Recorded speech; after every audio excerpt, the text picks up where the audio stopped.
ThaBoxingvoice.com here with Cody Crowley. What's going on, champ? So, I know you want me to say something bad to somebody.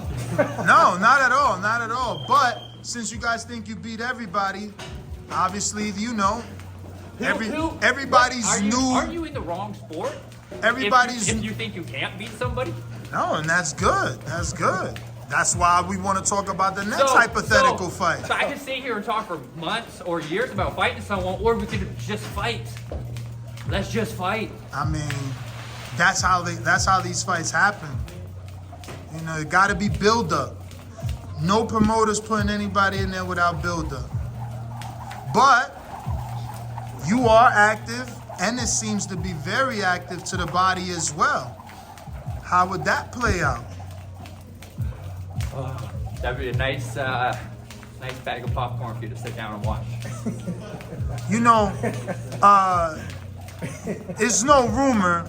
I was gonna lead with that, but it's no rumor because I've interviewed them and plenty of people. He's sparring heavyweights. Before the coach jumps in, do you think that's? You think that's? I don't know. Can you find benefit, you as a welterweight sparring a heavyweight? You can find benefit doing anything. I can find benefit having an 8-year-old kid in there running around trying to chase me, you know, with his fast feet.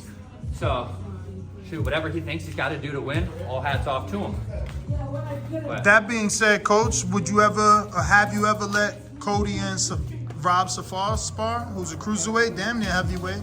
I mean, he's probably a heavyweight. He sparred big people. I mean, he sparred a bunch of big. He sparred like Lonnie Thompson. He sparred Caleb Plant. You know, he's been in there with these guys. It just depends on what you're trying to get out of your fight and why. It's a reason, like you said, you can get benefit out of everybody, but there is a certain amount of danger that comes. And you got to evaluate whether you want to do that. You got to weigh it out, you know. So I don't know what he was trying to get when he did spar heavyweights. I mean, maybe teach me something. I don't know, but I know what I get when I let him spar. I mean, I would assume, like, if you put Cody in there with some heavyweights, it's because he's gonna be fighting a big puncher. It could have been, you know, it could have been just a gym boy. It could have been some heavyweight was in there running his mouth, and he was like, "I'll lace up with you right now." I mean, it is Philly. I mean, he also sparred Demond Nicholson. That's 168, just like you saying, Plant. I'm just saying, but you don't know why. A lot of times, sometimes some stuff happens in the gym. People run in their mouth and they just get in there and say, "Oh, that's spar." And it'd be rather than them fight on outside in the streets, they just go in. I don't know why they did what they did, you know. But I'm sure that his trainer is a very smart trainer because obviously look at his son, and his son is very smart. So whatever they did it for, they had their reasons for. So hats off to him. I would like to teach me. Fire with fire, because I mean, Cody seems to look like he likes the body, but Ennis too. So what would you do? It's a complex situation, and the only thing you can do is grab your popcorn, like Cody said, and watch and see what happens when it unfolds. But from a coach's standpoint, when someone's going to the body, they leave their head open, right, for the counter upstairs. Well, why would I sit here and tell you from a coach's standpoint what we would do? Because this is all hypothetical, and he ain't fighting him. He ain't the name on the contract. That can turn into a reality. hypothetical is way different than a fight. Yeah, I mean, as well. Look at all the stuff you're talking about, right? And then you just said how the other day you haven't been able to get back in the ring. Whoa, you gonna put mines out there? Due to what someone did to your psyche. Oh shit! But you're here saying what someone else is gonna do to me. Not to you. So, what I'm saying is, he threw me under the bus, coach. so much talk. So much talk. Let's just pay these fighters some money and let them fight. yeah. No, So what's the Ennis number? Since you said Thurman 110, what's Cody want? Look at the coach. Look, leaky. No, it's not even about that. How much it costs to It's not fight about that. Ennis? Whatever the promoter That's what the says. world want. You know that's what they want. Everybody want to see Ennis in there with somebody, and you said it. You want to fight anybody, they just got to pay you. What it costs to get in there with Ennis? How much is the promoter making off it? I don't know. That's you. Who you signed to? That's your contract. Well, let's start leveling the playing field. I'm the one putting my blood, sweat, and tears on the line.